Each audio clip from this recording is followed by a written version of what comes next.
The other day, while awaiting the bus to take me a little closer to my destination, I was thinking of my next edition of Practical Assertion. I realized that there are some very practical lessons to be learned at the bus stop or while on the bus. First lesson is, only certain buses come to a specific bus stop. If I need to catch the 463, then I need to get to a bus stop that shows the 463 on the sign.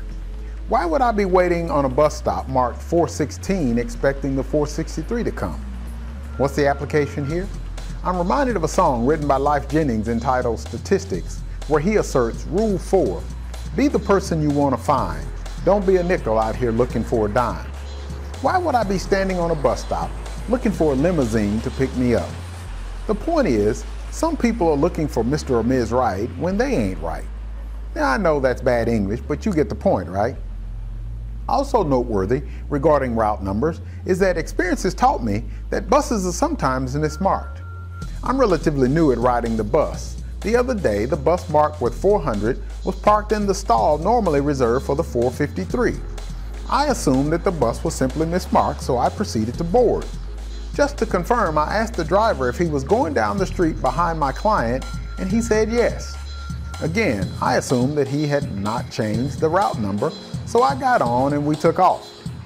It wasn't long before I realized that I was on the wrong bus. True to his word, the driver did turn onto the street that I normally go. However, he was headed in the opposite direction. I quickly pressed the strip to notify the driver that I needed off at the next stop. That bus was taking me in the wrong direction. The obvious application here is that you might want to ask the driver where he or she is heading. If their intended destination does not match yours, you clearly need to wait for the right bus. Is it possible that you need to press the strip to let the driver know that you want off at the next stop? It's a good thing I didn't fall asleep on that bus. Which brings us to the next lesson learned while riding the bus, and that is, don't fall asleep on the bus. Some people actually fall asleep on the bus. I was talking to my mother several years ago, and she told me about the day she fell asleep on the bus. Her regular driver was off that day, so the new driver had no way of knowing where Mom was supposed to get off.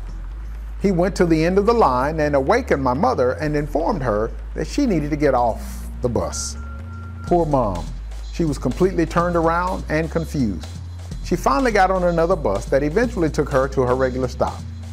Needless to say, we strongly encourage Mom to stop riding the bus alone. The application here, have you fallen asleep on the bus? Lesson number 3, you can't get off anytime you want to. If you were in your car, you could stop wherever you'd like, but when you're on the bus or train, you're limited. The lesson here, just understand that if you don't want the limitations, you need to get your own wheels. That way you can go where you please and get off whenever you please.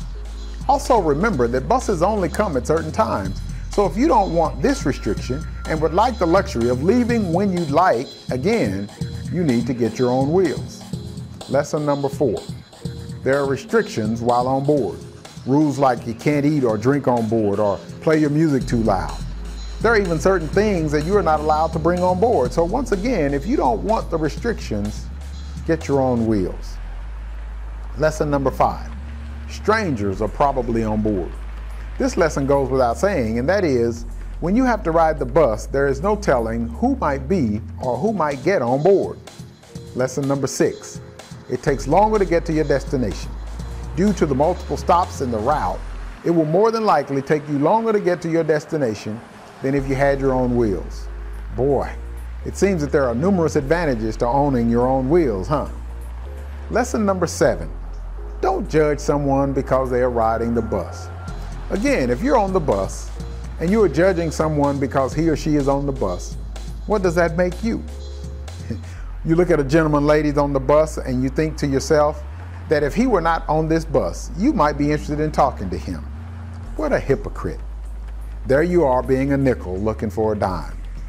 Lesson number 8, and perhaps the most important lesson for everyone, is there are no free rides. This one is very important because for some reason, some believe that they can ride without paying. There are those, in fact, who will board the train knowing full well they have not purchased a ticket. These individuals know that they are taking a chance of being caught, but they believe that it's worth the risk.